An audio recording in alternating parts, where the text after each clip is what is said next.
the first episode of season 2. And do you see how excited I am? Like my face hurts. I'm so excited. Aggie is going to be the best first guest of our new season. And of course, the best co-host that I could have ever asked for, Samyuktha. Thrilled to have a co-host this season and to spread further out into the world of just general disability awareness and just getting to meet and interview and share some really, really killer people with you guys. So Samyuktha, thank you so much for agreeing to do this with me, and I'm super happy to have you here. You're too kind, Angela. This has been such an honor to, co-host this podcast with you and just really uplift voices from marginalized communities, especially, in the disability community. And I'm excited to co-host with you. I'm excited to be a part of this journey with you and just really raise awareness with an important community. So like Angela said, our first guest is Aggie Hugh. She is from College Park, Maryland, and an inclusive education consultant at the World Bank, as well as a postdoctoral researcher. So Aggie, welcome. Thank you so much for being our first guest. We are excited to have you on board, and please tell us about yourself. Sure. Oh, thank you so much for including me in this episode. My name is Aggie Hugh. I'm originally from China, born, raised there. I came to the US in 2013 to pursue my graduate degrees in the University of Maryland, College Park. So earlier this year in May, I completed my PhD in international education policy. And then after graduation, I started working for the World Bank as a consultant, and also started my postdoc in September at Johns Hopkins with their Disability Health Research Center. I'm also a person with disability. I acquired a physical disability at a young age, but the disability story has been evolving. I have many interesting disability experience, and that I'm happy to share with you. Thank you, Aggie. Thank you so much. Would you mind talking a little bit more about your disability and like the physical disability that you acquired? Sure.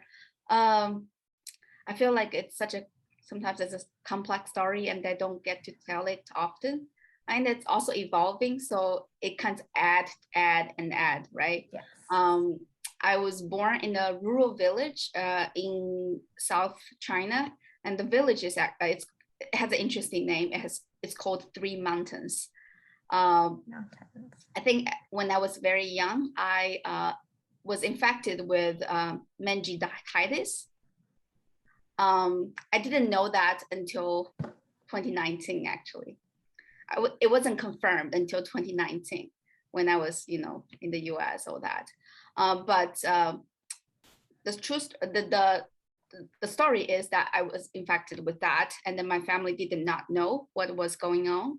And then there was they just took me to the town clinic, and they didn't diagnose that either. So there was a delay of diagnosis, and by the time they realized that, I was losing some part of my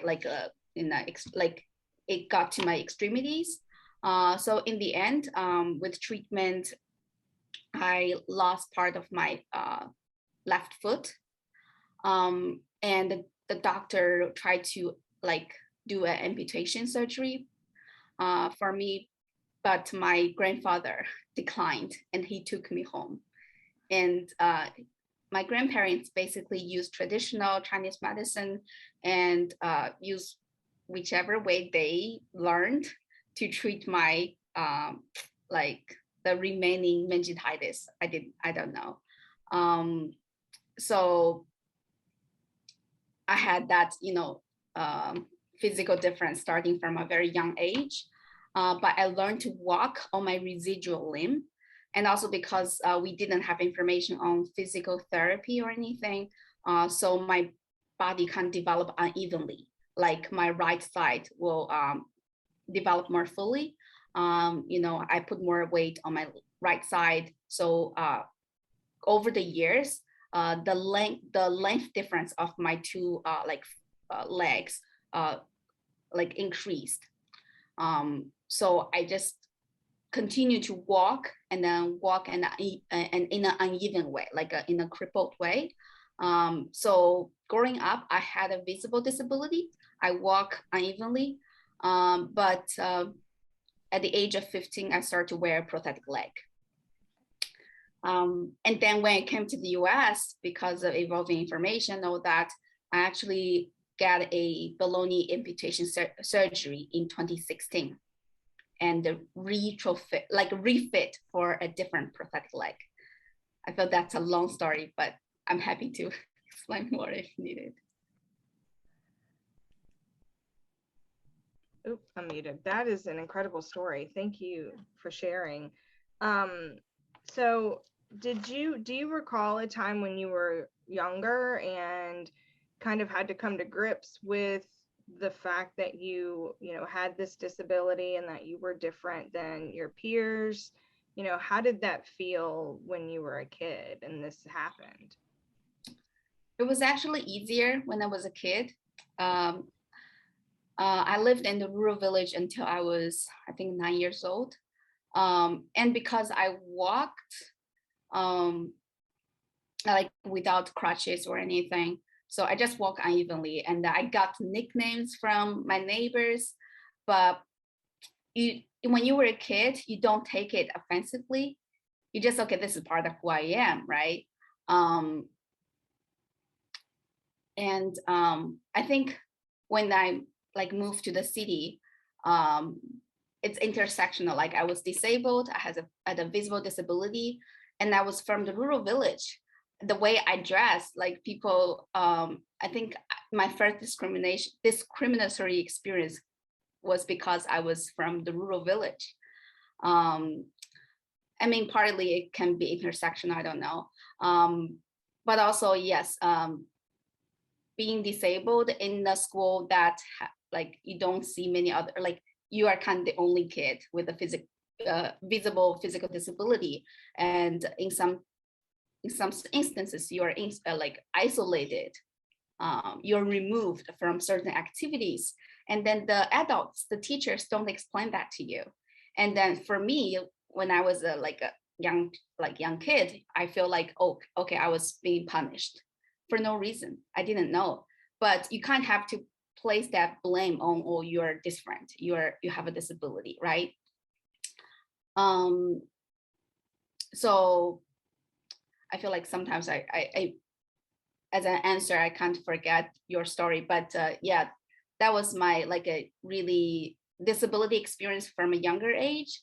And then as I grew older in middle school, when I had crush on peer boys and all that, and then realized I overheard that, okay, they thought differently about my disability. I think that's a second encounter where I realized, okay, disability, it's a bad thing for me. Even though growing up, I feel, okay, this is me, this is just me, I can do anything. I can run, I can jump, I do different, I participate in different games as my sisters do. But then when I realized that disability is a impeding factor in developing romantic relationships, and that was a wake up call for me in a bad way, I think. So as I said earlier, at age 15, I started to wear a prosthetic leg. That was the trigger. I want to appear normal as my peers. I want to fit in. I want to be like any other girls, right? And then when I had a prosthetic leg, my parents start to tell me, or start to buy me only long pants to cover my disability, to cover my difference. And I went along with it. I mean, I was 15, and I went to senior high school where it's a new class. So when I wear prosthetic leg with long pants, nobody can tell I have a disability, and I fit in well. So that covering went on until went on for many years until I came to the US, and after different socialization experience, and also my increasing disability perspective. I started to re-examine my covering gesture. Yeah. And now you've almost come to the complete opposite side where you're showing it for the world and shouting it out and trying to support others who, you know, are also in the disability world. And Samyuktha asked a great question about yesterday. And I would love for you to share that answer. Samyuktha, do you want to ask the question about International Disability Day? Yes. So, Aggie, when you and I were communicating with each other to get the interview set up, you mentioned that yesterday was International Day of Disability. I love to hear what that day means to you and just how, you know, your journey and everything, all the barriers that you faced and all the ignorance and, you know, just the hard difficulties that you faced. And now here you are speaking up for this community and how and what this day means to you and like what you're doing. Mm-hmm. Oh, thank you for the question. I think definitely it's a long journey. I've been in the US for 8.5 years.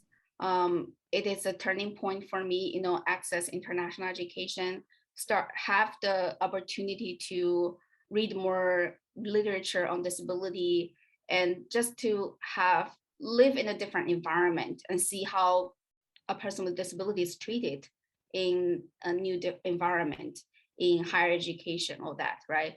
So my views has evolved over the years, and in graduate school, I found my interest, personal interest, academic interest to study disability issues. And in the process, I come in contact with disability communities in China and the disability advocates there.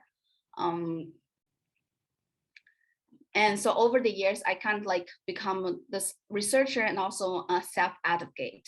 I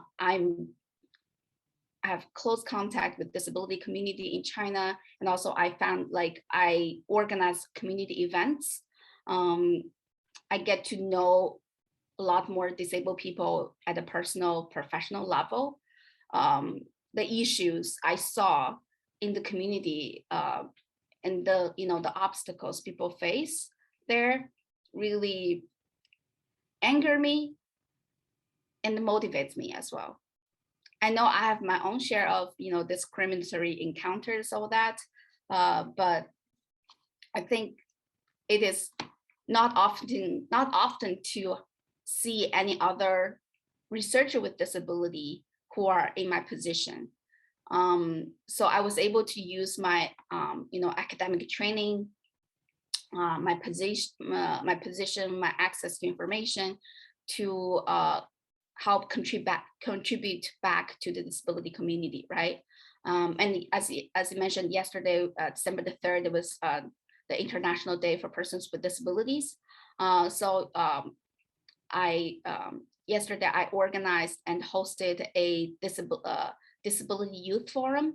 It is the third one. And I also hosted the second one in 2020. It's all online these days. For this event, it is an accessible event. I'll coordinate all the accessibility needs and also invited different speakers from the disability community. We had 6 speakers representing different disability category, different, you know, sexual orientation, and also different gender. Because the theme was, you know, the participation leadership of persons with disabilities, you know, for the International Day for Persons with Disabilities. So I really want to give this platform and give the space to amplify the disabled people who have been doing great, wonderful work. And they share their work perspectives, and also some you know, a disabled woman shared her some of the encounters during COVID, you know, how being disabled, even with her privilege or credentials, she still faced a lot of issues, you know, with the medical system with, getting health insurance. So I think it's a great event to really push people thinking and continue to see the issues that disability communities are facing. So that was one thing that we had yesterday. It was a 2-hour event. But apart from that, recently I had a friend who passed away last week. He is a retired Gallaudet University faculty member, and he has very close ties to the deaf community in China. And I realized, I read his obituary and I realized that his birthday was actually December the 3rd. So I found that was very interesting. It was very thought-provoking to just reflect back on my connection with him and the road he walked, the work he did, and the amount of work that is still, needed to be done. Yeah. You mentioned celebrating disability, and I'm not sure if you're aware, but recently a treatment for achondroplasia was approved by the FDA. And this has led to a lot of conversation in the dwarfism community about what needs to be fixed, what doesn't, so on. And in that, I've talked about dwarf pride and celebrating my differences. And I've had a lot of conversation with people who don't have a disability and can't understand why I am implying that people should choose to be disabled rather than be fixed. So when you say you want to celebrate disability, what would you say there is to celebrate in as having a disability? Because I get this question a lot, and it's it's valid, because if you have no connection, then you just look at someone and wonder why would they want to stay that way, and then we look at them and say why wouldn't we? But how would you answer that? Well, thank you for bringing that up. When I think of yesterday and I organized that event, I think that's one of my goals, initial motivation, because I want to celebrate with community on this day. I definitely see there are a lot of things to celebrate. I invited speakers, representing this diversity. I think that's one thing about disability community. We have great diversity there. We have great talents in this community. People doing very creative work to raise disability awareness, to increase positive representation of person with disability in different fields. So I feel like that's one thing, the diversity there. We deserve to be seen. We deserve to be celebrated. And I think disabled people are like 15% of the world population. We're not very often talked about in history, but we are there. If you look there, we are the contributors of different development in different fields. I can't think of like examples right away, but I would recommend people to go read. There's disability history, and I can think of some of my like favorite writers. They're also a person with disabilities. It's just sometimes in mainstream media, their disability is downplayed.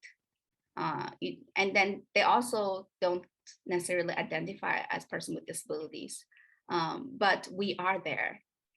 I definitely see the positive contribution people with disabilities have been making, and sometimes people face a lot of stereotypes, thinking, oh, person with disability are reliant on their family members, they're the recipient of caretaking.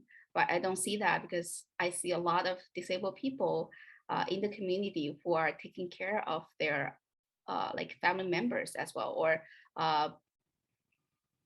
making, being productive in their own communities as well. Mhm. Yeah, and we can put some sources in the comments, some links to different books and stuff. I have a ton of kids' books that focus on, disability warriors in history and women in history and things, and minorities in history. And so we can link those kinds of books as well, because we are out here. I love it when you said that. We are out here. So thank you. That was an amazing answer. I appreciate that so much. Agreed. I loved everything you said. And like what you were saying about how disabilities is something to be celebrated and not hidden. And it's just like, we are not like, it's a part of our identity, like our experiences, like our challenges that we face, really shaped us, and I get questions asking like, oh, if you weren't like, do you wish you weren't short? Do you wish you weren't little? And I said, I would say no, because like then it wouldn't have, taught me how to be compassionate. It wouldn't have taught me how to, really that resilience, that like in speaking out for other, people who haven't been heard, and it's I think what the non-disabled community needs to understand is that like it's who we are. It's nothing to be feared. It's nothing to be shamed. It's nothing to be changed. Can I also jump in there? Well, to me, when I had, organized within the Chinese disability community, like mostly, the idea of celebration, it's new, it's novel. And I would like to introduce that, in the community as well. Because like Samyuktha, you just said, a lot of people with disabilities in their communities, they have so many like negative experience. They feel they're scary to other people, and that affect their confidence, affect their self-esteem. They've been told that, okay, your presence, it's scary to other people, so you should hide yourself. And I feel like to introduce this idea of celebrating disability, celebrating our presence, we deserve to be here, we deserve to live, we deserve to survive and thrive. And that's one of my like advocacy way, or a way to really combat that negative stereotype, that discriminatory culture. And it's not just every day we are being treated in this negative ways, but it's reflected in regulations, right? Reflected in policies that affect our lives so deeply. People with disabilities that are denied to be teachers, denied jobs, to earn a decent livelihood. And that all starts with this little deep-rooted attitudinal barriers. And to celebrate this, it's like almost like a revolution. And so that's that. And also, as a person with disability, like looking back at my personal trajectory, pursuing education in a different country, it's actually, disability is one of the main driving factor. If I'm not disabled, I would not be here today. I don't regret having a disability.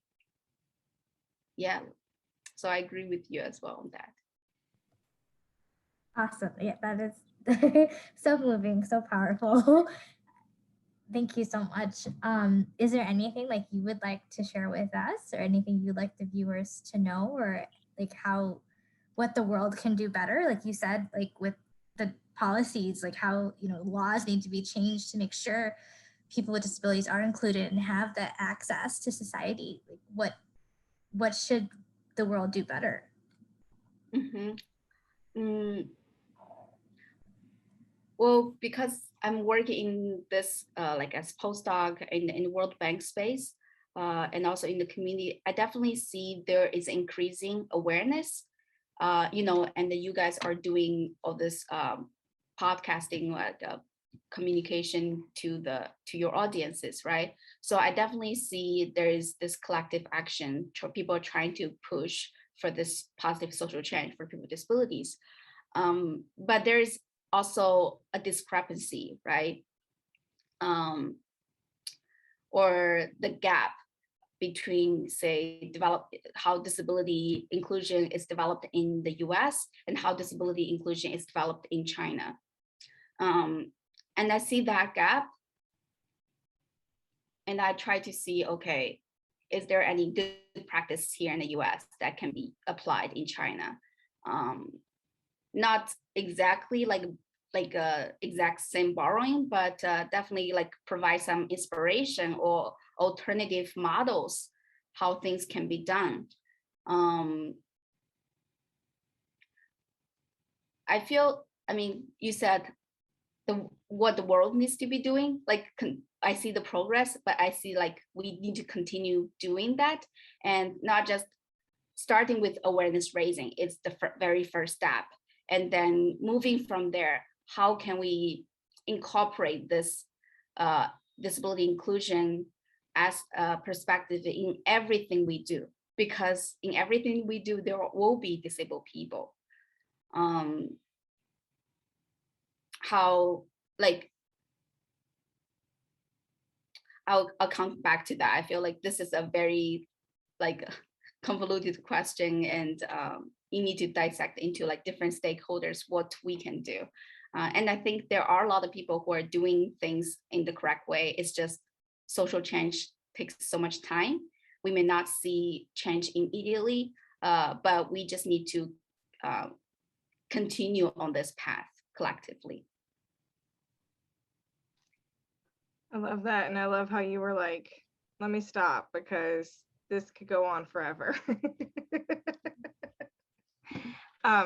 When I do my awareness presentations in person, it's rarely in front of people who look anything like me, and one of the things that I try to impress upon them is that social change has always relied on someone outside of the group to help be a part of the charge. That, when there was the civil rights movement, it wasn't until white people started sitting at the counter that things started to really shift, and so when I'm looking at that audience, I'm asking them to be the allies that we need them to be. And sometimes all that means is just bringing someone to the table, or making sure that you're thinking of them when you're using your voice at the table if you can't bring them to the table.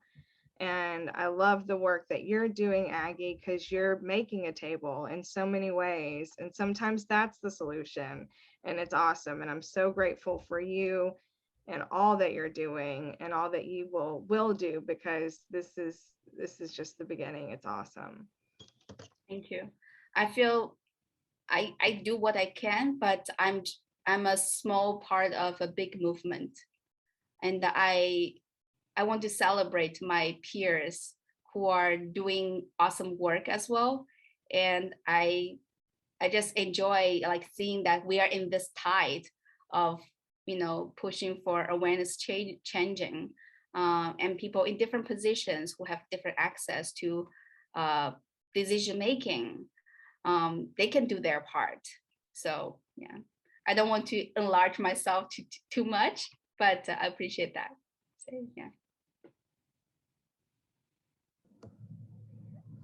Wow, this is I am just so happy that you're here with us, just sharing just like these incredibly moving, just the work that you're doing, and just like how, but just how humble you are too. Just like like you mentioned, we're just a small part in big movement. It's like you said, it's a revolution. It's like we need all hands on deck. We need all the allies as possible. And like Angela was saying, like it's hard because it's like like with the civil rights movement, with the disability rights movement, you need people outside for us to be taken seriously, and like that is something that we had, we're keeping on working through.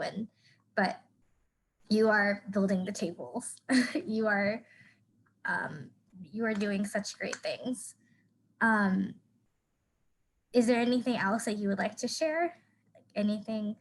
I would love to hear if you have a second to talk about the World Bank, because I don't know if many people know about what the World Bank is and like what their mission and what you do.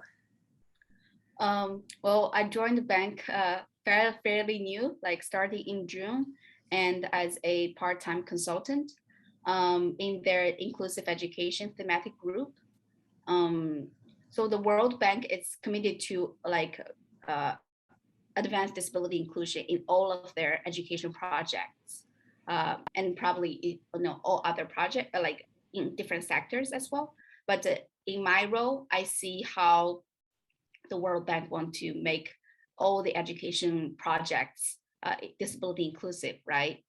So that's what our team has been doing. But we are currently a small team, and my supervisor, she's a powerhouse. She work with different parties, try to also really increase the disability awareness in people's projects, because before people may not think about people with disabilities in their projects. They might think, okay, this is big lump of people who are disadvantaged, but they may not think about how to make school infrastructure accessible, or learning materials accessible to students with diverse educational needs, right?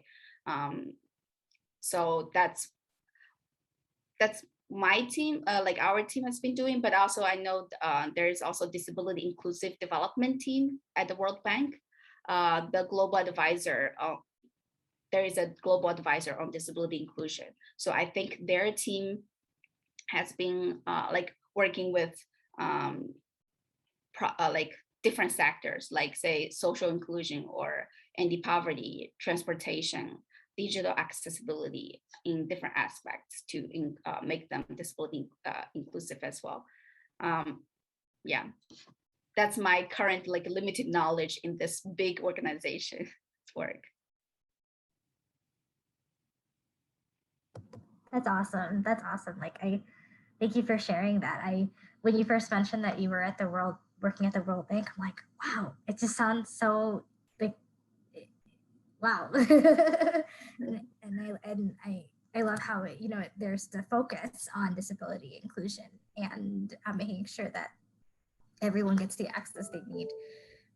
Angela, any final thoughts or? No, I like to ask this question because I feel like it brings a bit of perspective to some people who are detached from the disability world. So, Aggie, if you would like, would you share with us one of the most either frustrating or ridiculous or angering situations that has happened because of your disability? Oh, sure. Well, I don't quite remember. I think there are very recently, I think last year or 2 years ago, I accidentally realized that an acquaintance used a profile picture in which my prosthetic leg is there. The picture was taken because we were hanging out at the Jazz in the Garden in DC, because we had a mutual friend, and so we were in the same occasion. And as we were sitting down on the blanket on the ground, I needed to adjust my prosthetic leg, so I was taking it off. And then the person who was curious asked me if he can hold my prosthetic leg to see how heavy it was. For me, it was not a problem. So I handed my leg over to him, and he was one hand on holding a beer and the other hand holding my prosthetic leg.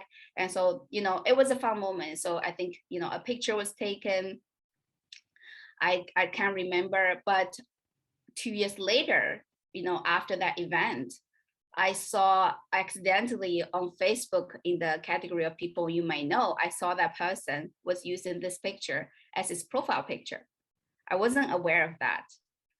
And to my anger and surprise was that because after that hanging out at Jazz in the Garden, we actually met a few other times in other social occasions, and he never thought of bringing this up to me or ask for my permission to see, oh, Aggie, can I use this, right? I think it's a fun picture. I think he was just thinking, okay, I look cool in this picture holding a beer and holding an unfamiliar subject to him and his friends. And under that picture, I see people were laughing, thinking that he's a funny person. And I felt my prosthetic leg was used as a prompt, in this behavior. And I thought that was very insensitive,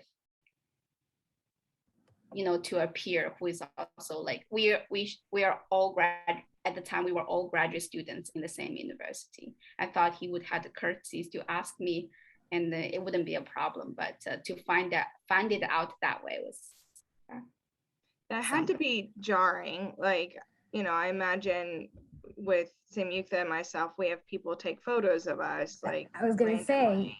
And if I were to ever come across that, which actually I have had people send me screenshots of someone's post of me without, my permission. And it's jarring how they don't realize that just because it's not attached to your body doesn't mean it's not part of your body, and that is still like that is body autonomy. And the same with photos and such. Like, people just seem to forget that when there's a disability involved, that there's a disconnect of personal space. I don't know, it's strange.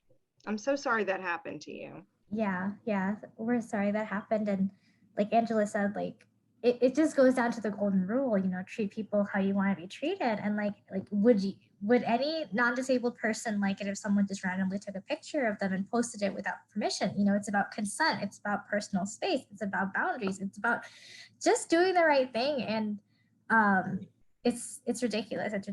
So, but thank you for being open and sharing that experience. And again, we're sorry that you had to go through that. A good thing was because I was very surprised and also feel offended, I shared on my Facebook, and a lot of friends showed their support. A lot of them are non-disabled, and they can see like this is unacceptable, right? So I felt, yes, there will be insensitive people who made stupid mistakes, but there are also people who know what's the right thing to do. And I see this as, we still need to kind of promote basic disability etiquette. You need to ask for permission to use this as a profile picture or things like that. But yeah, I've definitely seen like some of my people in the disability community, they still have to struggle. Oh, this person or this child just come to meddle with my wheelchair, like a control stick, right? And that, like you said, it's like a lack of awareness of respecting people's boundaries and treating people's assistive devices with respect. Well, thank you so much, Aggie, for being here with us. We probably could talk for another 2 hours, but I know people's attention span is pretty narrow. So there's so much. Aggie, how can people connect with you and the work that you're doing? What is your preferred way for people to keep up with you? Well, I'm happy to share my email if people want to, connect further. I'm also on social media like Facebook, LinkedIn, Twitter. I'm not so active on Twitter, but I'm there.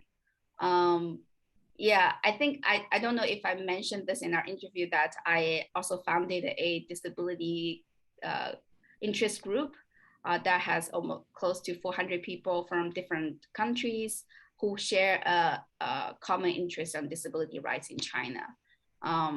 But because the main audience is Chinese, and they don't have access to Facebook, LinkedIn, Twitter, Instagram, all those things. So this this loose organization is based on WeChat.